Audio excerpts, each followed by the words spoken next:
Hello everyone, my self doctor US Patel. आज हम करने वाले हैं NCERT reading line by line.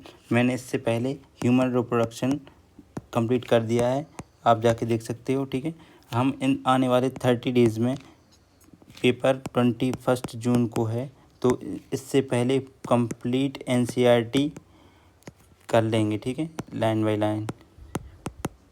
Okay, तो इन 30 डेज़ में अपन कंप्लीट एनसीईआरटी पढ़ने वाले हैं। तो आज अपना डे 2 है रिप्रोडक्टिव हेल्थ का। ठीक है, तो आज ये पढ़ते हैं term about reproductive system and its function, chapter 2। ठीक है, ये अपन ने reproductive health topic second chapter का है। ठीक है, तो अब इससे आगे पढ़ते हैं। WHO क्या कहता है? Reproductive health means total well being in all aspect, reproduction, physical, emotional, behavioural and social. Therefore is a society with people having physically and functionally normal. ठीक है, यदि पीपल है जो फिजिकली और इमोशनली बिहेवियर नॉर्मल है, ठीक है, लेकिन सेक्सुअली वो फिट नहीं है, तो वो कम्प्लीटली डिसीज़ फ्री नहीं है या हेल्दी नहीं माना जाता। ठीक है, according to WHO। Okay, reproductive health में क्या आता है, इसमें प्रॉब्लम्स क्या होती हैं और स्ट्रेटजी क्या लाई गई हैं। तो इंडिया में फर्स्ट कंट्री है इंडिया जो कि नेशनल लेवल पे प्रोग्राम रखा गया है इस पर। ठीक है, फैमिली प्लानिंग 1951। ओके, तो ये India is the first country जिसमें 1951 में फैमिली प्रोग्राम के लिए एक प्रोग्राम रखा गया था। ठीक है, अब करंटली क्या चल रहा है?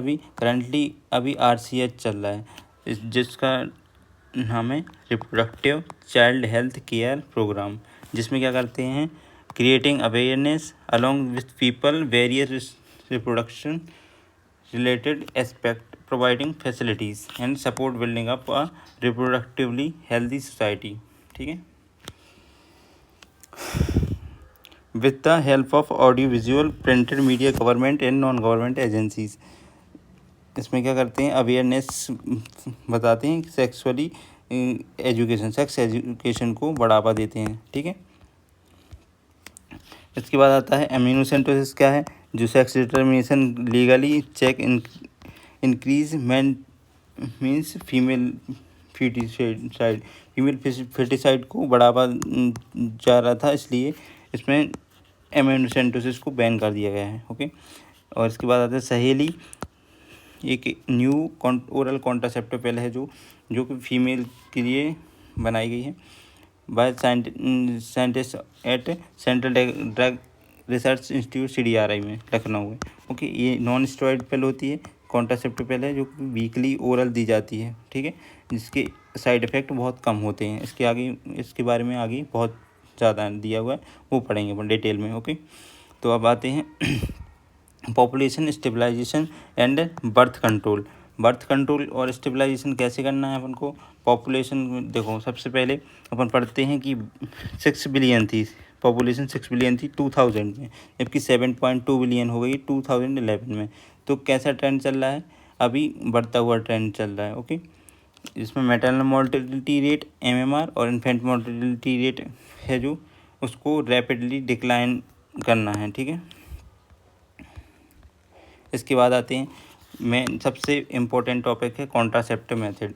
कॉन्ट्रासेप्टिव मेथड की बात करें तो सबसे पहले नेचुरल मेथड की बात करते हैं। तो सबसे पहले आता है पीरियोडिक एब्सेंस। पीरियोडिक एब्सेंस क्या है? 10th मेंस्ट्रुअल साइकिल के 10th to 17 डेज़ में अपन को अवॉइड करना है कोइटस अवॉइड करना है। ओके, और विड्रॉल मेथड में आता है कोइटस इंटरप्ट।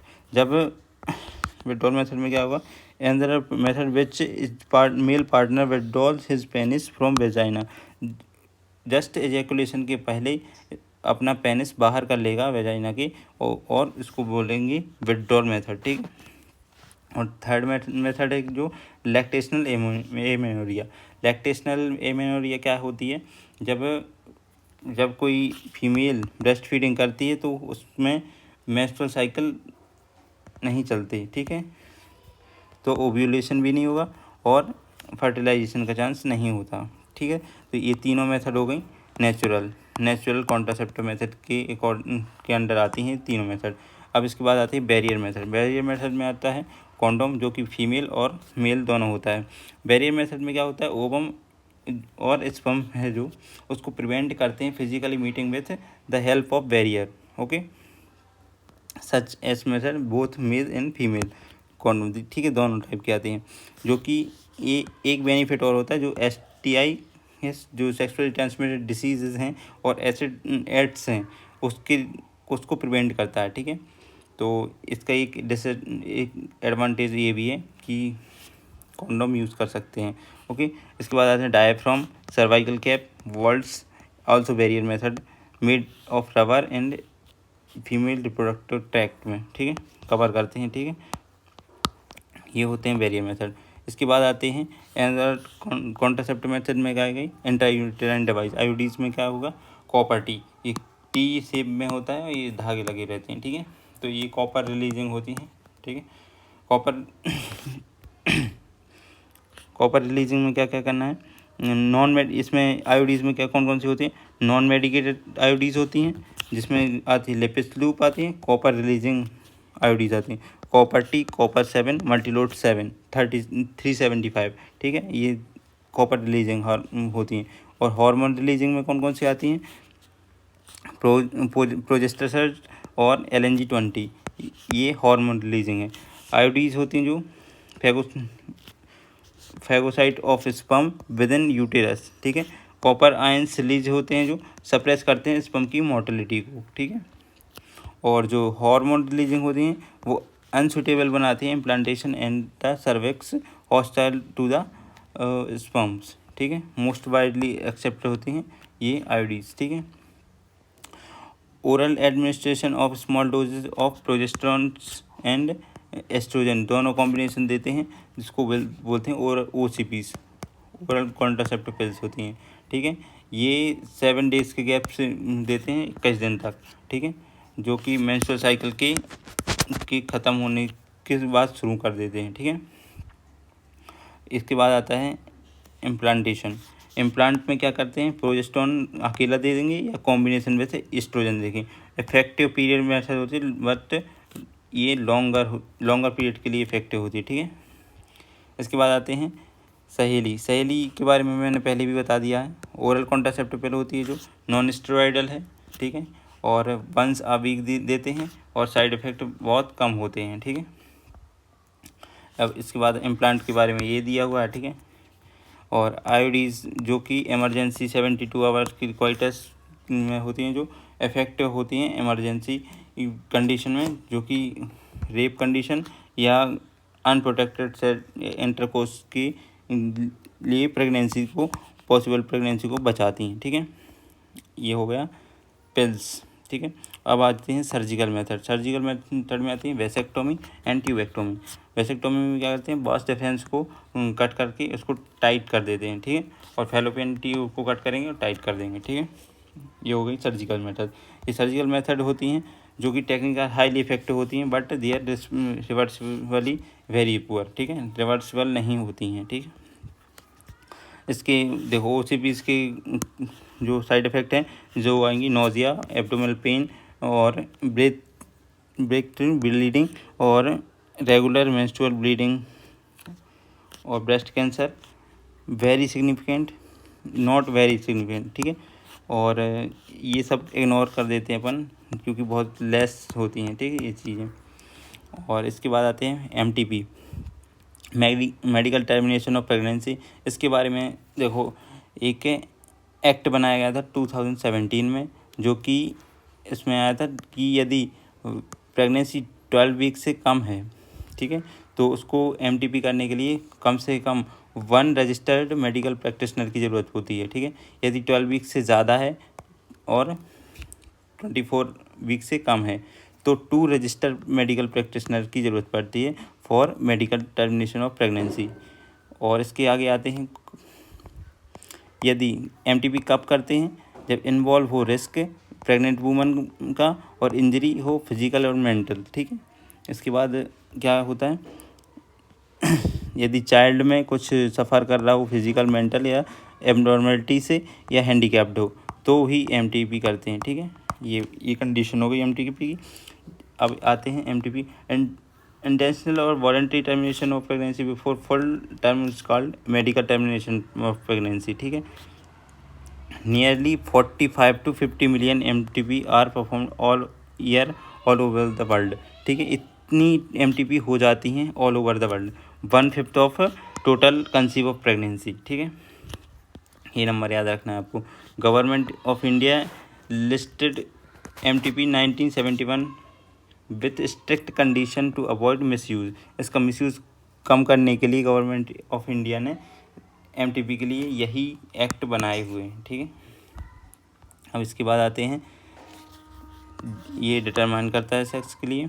और इसके बाद आते हैं STI सेक्सुअली ट्रांसमिटेड इन्फेक्शन में क्या आता है, जो कि STI है वेनेरल डिसीज़ या रिप्रोडक्टिव ट्रैक्ट इन्फेक्शन, जिसमें आता है gonorrhoea, syphilis, genital herpes, chlamydiasis, genital warts, trichomoniasis, hepatitis B and cords, ठीक है। HIV leading to AIDS and और some of the common STIs, ठीक है। HIV लीडिंग कर दी और STI बहुत सारी हो जाती हैं, ठीक है।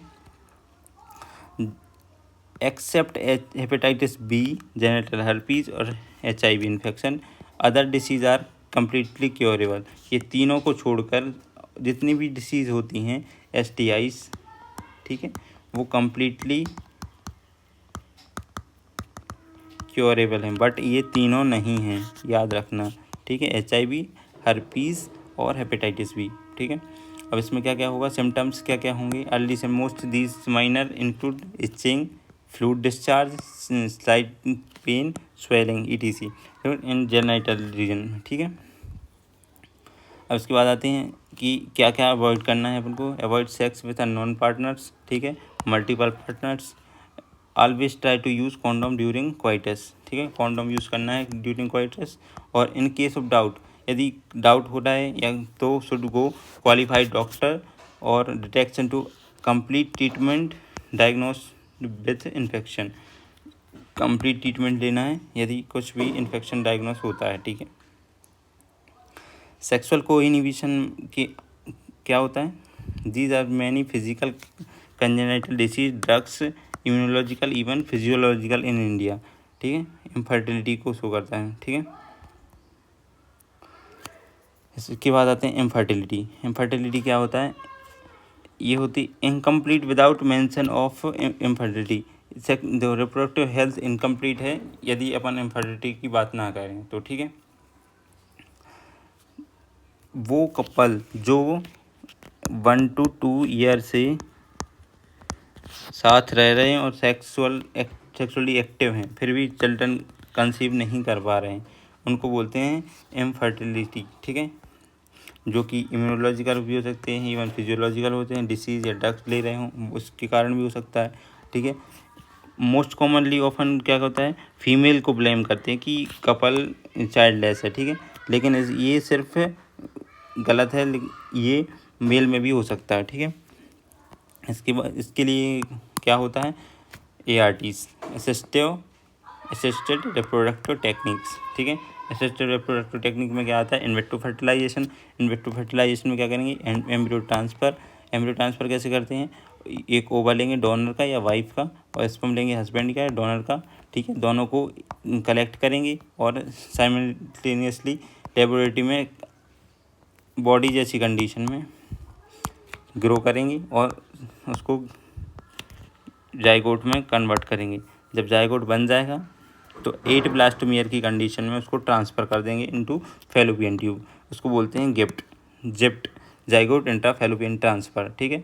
यदि इसको यूट्रस में ट्रांसफ़र कर रहे हैं तो इंट्रा यूट्राइन ट्रांसफ़र बोलते हैं 8 ब्लास्टोमियर की कंडीशन में, ठीक है। अब आते हैं जिप्ट क्या होता है, जब female can not produce one and suitable environment for fertilisation, यदि फर्टिलाइजेशन के लिए सुटेबल कंडीशन है बट वो ओवम प्रोड्यूस नहीं कर रही है तो उसके लिए किसी डोनर का ओवम देते हैं और उसके अंदर फर्टिलाइजेशन करवाते हैं, ठीक है। तो उसको बोलते हैं गिफ्ट बोलते हैं, GIFT गिफ्ट, ओके। तो ये आ गया गिफ्ट, ये लिखा हुआ है, ठीक है। इसके बाद है ICSI, sperm directly injected into ovum, ठीक है। जब कब करते हैं ये, वेरी लो स्पर्म काउंट होता है 1 एजेकुलेशन में, ठीक है। ये स्पर्म की कंडीशन पर डिपेंड करता है। ICSI इसको बोलते हैं आर्टिफिशियल इंसेमिनेशन। चलो यहाँ चैप्टर ख़त्म होता है, तो ऑल द वेरी बेस्ट। अब इसके बाद अपन को क्या करना है, PYQ करना है, ठीक है। PYQ आप, ठीक है, PYQ करना 340+ पक्का है। यदि आप मेरे साथ ही करते जा रहे हैं तो बहुत अच्छे से पढ़ाई करो, और NCERT एक बार और रिवीजन करो, फिर PYQ लगा लो। हम 30 डेज़ में कंप्लीट NCERT रिवीजन करवा देंगे, ठीक है। तो